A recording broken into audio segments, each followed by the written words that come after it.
We'll get started. My name is Erica Mixon. I am the content marketing manager here at Blumira, responsible for all of our written content, including webinars, blog posts, white papers. For 5 years, I was a senior editor at TechTarget, where I was covering enterprise technology. So Windows 10 management, mobile device security, virtual desktop infrastructure, all of those topics and more. And here at Blumira, I'm covering the cybersecurity industry and really enjoying it so far. And I'm joined here by Mike Behrmann. Mike, can you give me a quick intro as to what your experience has been? I know that you have a really great background, so would love to hear about that. Mike Behrmann, Director of Security. Been with Blumira about a year, a little over a year. Prior to that, I was with Domino's as a senior security operations engineer for 3 years. But I actually began my career on the counterintelligence and offensive security side, working for the NSA, leading computer network exploitation operations, and then having a couple years with the FBI Cyber Task Force, and then joining the private sector. Great. And so what is your experience in regards to incident response, which we'll be covering today? Yeah, so the first 7 years or so was on the offensive security side, which really gave me a great introduction to defensive security, which I've worked in for the past 6 or 7 years in a combination of both classic security operations and incident response. Excellent. Well, I'm really excited to hear about the insight that you'll give us in these 30 minutes. I'm sure they'll fly by. Right. So let's get started. Obviously in the news these days, ransomware attacks are rampant. There's been a huge rise in attacks. Can you talk a little bit about how the malware and ransomware threat landscape has been changing recently? Yeah. Ransomware is absolutely making headlines these days. The entire practice is proliferating. The reasons are ransomware as a service. To simplify things, ransomware is becoming more and more accessible. The tools are being purchased or leased or partnered with malware developers that actually provide the software, but these affiliates are acting as the operators. There's a complex sort of underground ecosystem, but the long and the short of it is there are lower barriers to entry. So there are lower and lower skilled actors being drawn to these huge sums of money that are making headlines. It's a money-making opportunity. Mm-hmm. And small to medium businesses are disproportionately affected by ransomware, right? Yeah, so that gets lost in the headlines, I feel like. Ransomware certainly gets attention because it's destructive in nature. There's extortion involved, but actually some data provided by a firm called Coveware actually suggests that it's disproportionately affecting SMB and mid-market. So companies with 1,000 people or less are actually responsible for about 3/4 of all ransomware attacks. Again, we kind of hinted at that during the intro, but that's probably because the opportunities are there. It's probably not a coincidence. I don't know that the actors are taking into account the actual size of the company so much as the ease of the opportunity. Mm-hmm. Yeah, and it's unfortunate because a lot of small to medium businesses don't have an incident response plan in place. So if these attacks happen, they're scrambling, right? Correct. So the most vulnerable are at the greatest risk and are typically the least resourced or under-resourced to sort of deal with these kinds of things. So it's really important to talk through topics like this, to note where there's been changes in the threat landscape that change the risk profile for the company themselves, and to try to simplify, honestly, what I think has been sort of a rarefied skill, which is digital forensics and incident response, those best practices. Yeah, absolutely. So before we get into the nitty gritty here, let's briefly touch upon the differences between ransomware and malware. Not necessarily interchangeable terms, right? But correct. Malware is basically an umbrella term for which ransomware falls underneath. So just to clarify, do organizations need to have an incident response plan for malware and one for ransomware, or are we covering both in this talk? I think we're going to touch on both, to be honest with you, but I think to have a incident response plan that looks at different eventualities, right, that accounts for different threats is going to be important. So it's the same plan, but with adjustments, right, with the right variables taken into account to be able to flex and pivot for the actual threat that's encountered. Absolutely. Well, thanks for that background. And then, excuse me. So let's talk about the stages of a malware infection. What are these common signs to be looking for? Like, will a company always know that they've been infected with malware?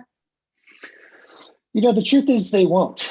Malware has has adopted better and better tradecraft over time. I think you see the stages listed here. The top row, I kind of think of as the classic or conventional malware infection model, right? It starts with initial access, includes all the things like execution T2, persistence, maybe elevating system privileges locally to system in the context of a Windows operating system. But now what you're seeing is the evolution of malware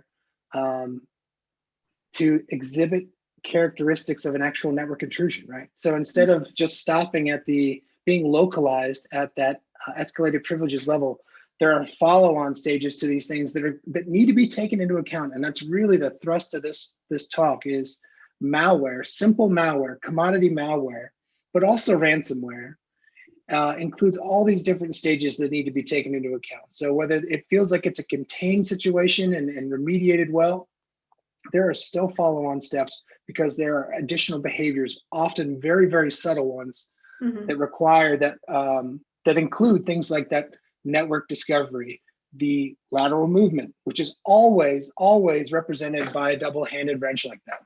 And then exfiltrating data, and then objectives or actions on objectives, whether that's disk encryption, data extortion, you name it. These things, today's malware resembles yesterday's or forever long's network intrusion.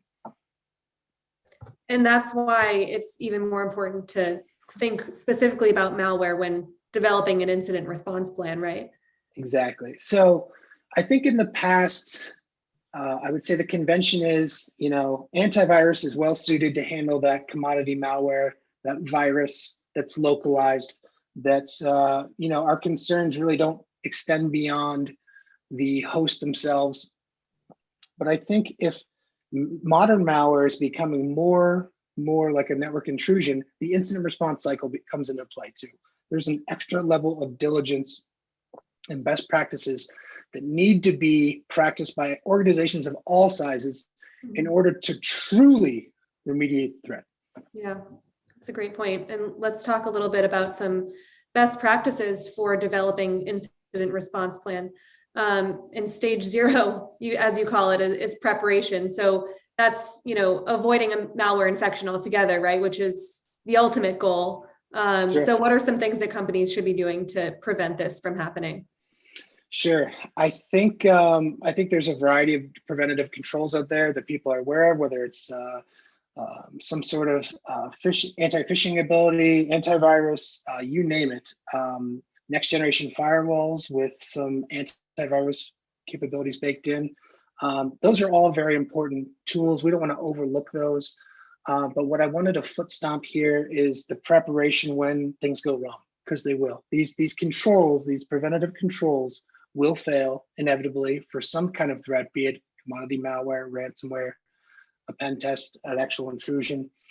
What you need to have done ahead of time in order to be prepared, truly, emphasis on prepare for that crisis, right? And that really involves Sysmon, which is a popular endpoint detection and response tool that's made available free from Microsoft.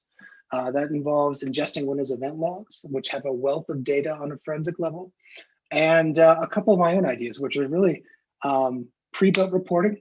What do I mean by that? I mean actually having reports built so that in the event of a malware remediation event, you can immediately pivot to checking for those things. You can pivot to the reports that show signs of suspicious, perhaps persistence creation, Mhm. or lateral movement, things like that.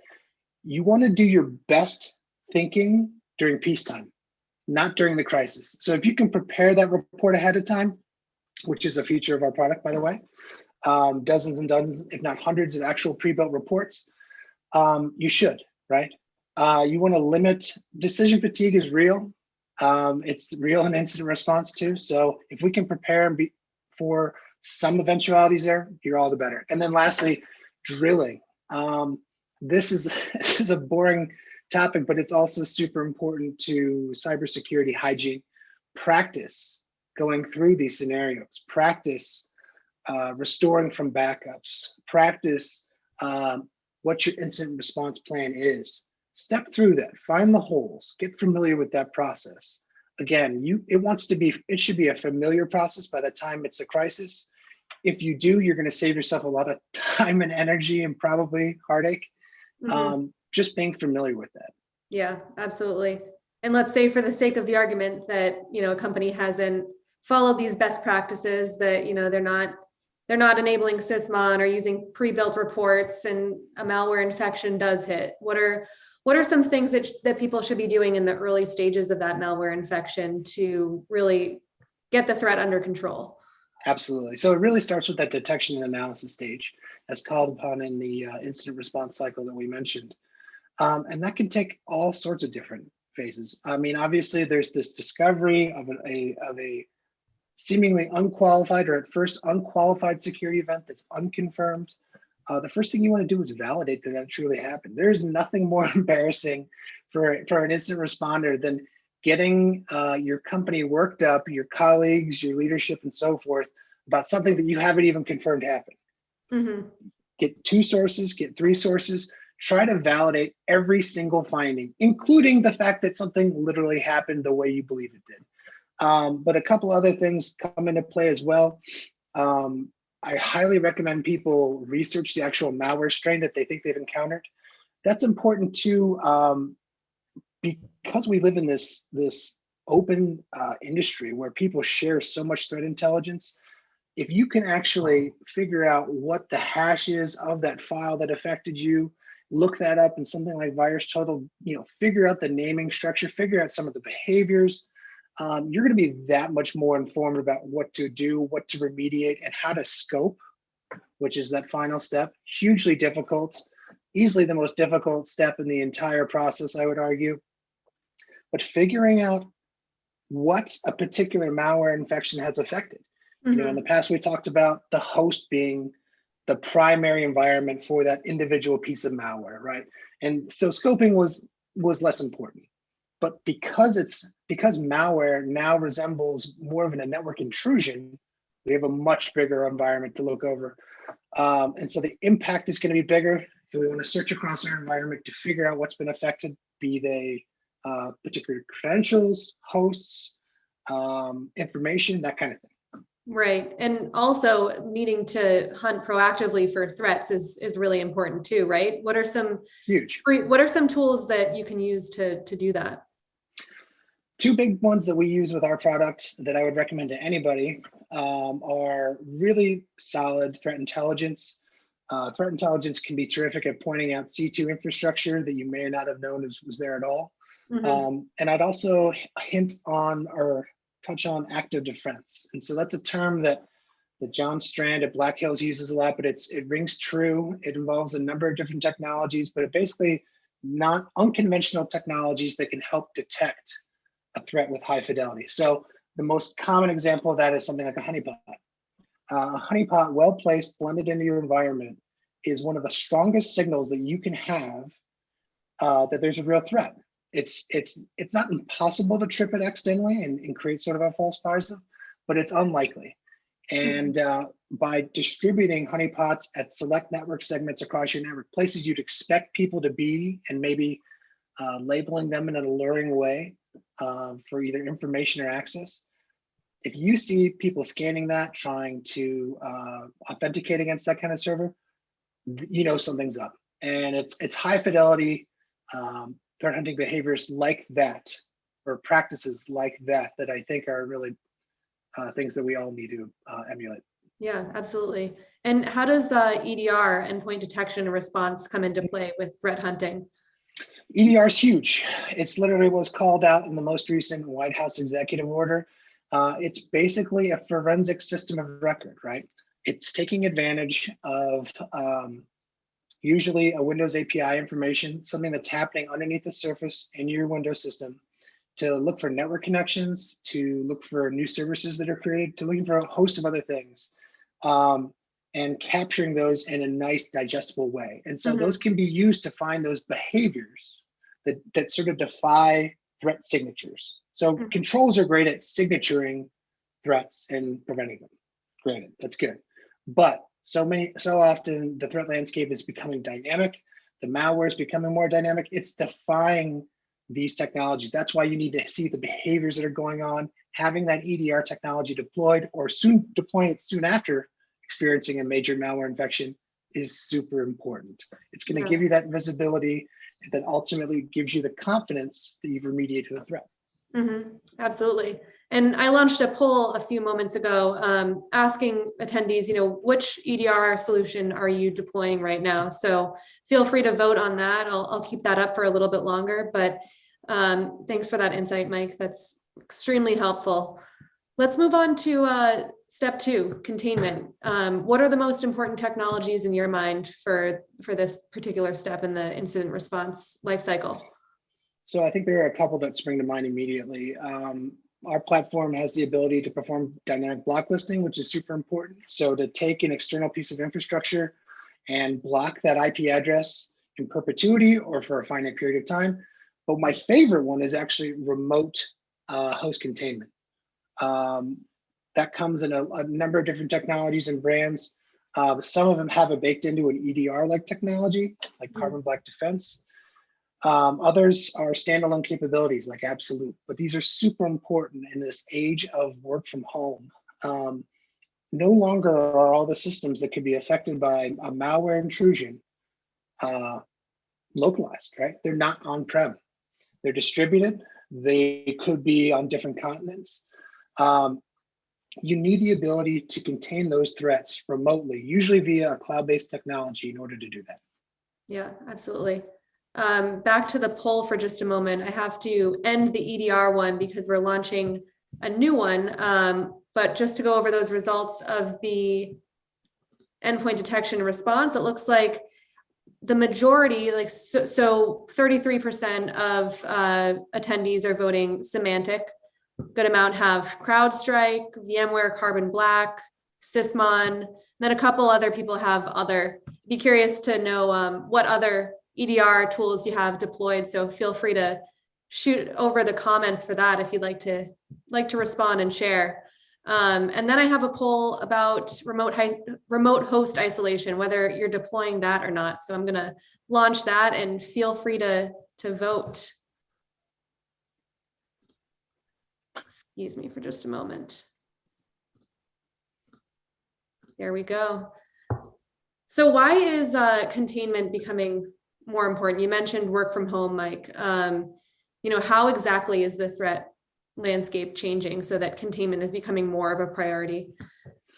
Well, I think particularly with ransomware, but also commodity malware, because it's able to move laterally across the network, the threat is no longer naturally contained to that initial victim system, right? And so even commodity malware, cryptojacking, right? Things that don't even make headlines, right? But affect organizations every day, have the ability to pivot from that initial host to other systems and perhaps even to Active Directory infrastructure. It's designed to do that either automatically or with an interactive operator. So the threat's changing. There's an entire different risk profile now that comes with it. You need to be able to stop a host from making unwanted connections with your environment if it's deemed untrustworthy. Yeah, that's a good point. Let's move on to eradication. You mentioned that cyber insurance payouts are really important when it comes to this step. Why is that, and what do companies need to keep in mind for preserving evidence? Sure. So forensic preservation of evidence is going to be important for any sort of insurance payout. And being familiar with those processes, FTK Imager springs to mind. That's a free software that's available to perform a forensic or cryptographically sound forensic image. Easy to do, takes 15 minutes to learn. But preserving that evidence for those infected systems is going to be important from an evidentiary standpoint for your insurance provider. Making a claim is just that. Evidencing is something else. If you're expecting a payout, and everybody who's paying for cyber insurance is, let's be honest, preserving the evidence that represents that you were a victim of an attack is going to be hugely important. That falls on you, not necessarily another company. It may be weeks before a forensic firm can come in and perform that same duties. I think it's really incumbent upon the average IT shop, and well within their technological capabilities, to perform that sort of forensic duplication. Right. And if it's only 15 minutes, like you were mentioning, that's well worth the cyber insurance payout, I would imagine. 15 minutes, YouTube video, FTK Imager. Brilliant. Nice. So it looks like most of you had the chance to vote in the host isolation poll, and good news, looks like the majority of you do have the ability to perform a remote host isolation. So that's excellent. 27% don't know. So feel free to reach out to us, and we'll give you some insight as to how exactly you can do that task. So let's talk recovery. Once you've performed all these tasks with incident response, you've preserved the evidence, you've gone through those initial steps, you have to go through the process of standing up your system once again. So what are some steps to make sure that happens smoothly? Sure. Once we've taken care of evidence preservation using that forensic process, it's really a best practice to rebuild the operating system. I know that's kind of a pain. You got to get your hands on the device, provision a new device or an interim device to the affected user, but it's a best practice. You never know if the entire threat is contained. And honestly, I consider any operating system that comes in direct contact with malware to be no longer trustworthy. And that trust is what needs to drive the decision to either have the technologies to perform that remote network isolation or adopt this kind of recovery process. Attendant to that, I would say the resetting user credentials is an obvious one as well. Not just the credentials of the user, but maybe other credentials that may have been on that device. If an administrator had RDP'd into a particular device that was on-prem and hadn't been shut off, those credentials could be in memory as well too, and could be exposed or made compromised, right? And used against the network. That's not good. Might as well, as an added precaution, do the best housekeeping possible. Trusted backups are a bit of a contentious topic. It's hard to do that, but ideally, a backup solution that you're familiar with, that you've practiced, that you trust, that includes versioning, and that is ideally in an isolated network environment. So it could be offline, it could be on a sneaker net, it could be on tape, whatever you trust, but having that and the versioning available so that once you establish root cause, that is to say, when you determine when the actual threat came into your environment and the systems in that network may or may not be trustworthy anymore, you can pick a backup instance earlier than that you trust to help restore the network. The other project or process that I'd recommend looking into is developing an AD environment from a secure enclave. This is a IR best practice I picked up from the recent Mandiant M-Trends report, which I highly recommend everybody check out. But it basically involves standing up new, fresh, pristine AD infrastructure in a trusted enclave, ideally a tightly controlled network segment. That's usually what the best practices are for that kind of recovery. Yeah, absolutely. So I did launch a poll about some of the biggest challenges they're having with backups. And it seems like, the challenges are across the board. We've got a few for no versioning, no offsite backups, corruption, not enough resources. So it seems like it kind of runs the gamut here in terms of what people are struggling with. So just because you've contained and remediated the threat doesn't mean that the process is over at that point, right, Mike? What are some things that you should be doing continuously after the incident response checklist is kind of checked off, that you make sure that you're secure and continuously monitoring for threats? I think it's safe to say that malware remediation is not an absolute. There are degrees of confidence in any particular malware remediation event. That is to say, we can feel confident that we have contained the threat, scoped it, so forth, taken the affected systems and the credentials offline, reset them. But it's just best practice to keep an eye out and be particularly vigilant in the first 24 to 48 hours after that initial incident's been wrapped up, to look for follow-on behaviors. It happens to everybody. The best DFIR practitioners on earth have experienced this kind of thing, where there's a false sense of security that the threat's contained. They come to find out within a few days that it's not. Having a way to do that in an automatic fashion is super important. I like that about our own platform. We have pre-built hunting, threat detection content baked into the product. Requires no preparation on the part of the actual client, other than sending us the necessary logs. But it basically can be a force multiplier from that monitoring perspective. Yeah, absolutely. And from what I've heard from our customers, it's just so much easier for them to have those built-in playbooks and the ability to know exactly what to do when they come across a threat, because that's sometimes pretty nebulous, right? Yeah. Yeah, no, it is. Speed is security, right? So do your best thinking offline, find a way to outsource it to a trusted partner like Blumira.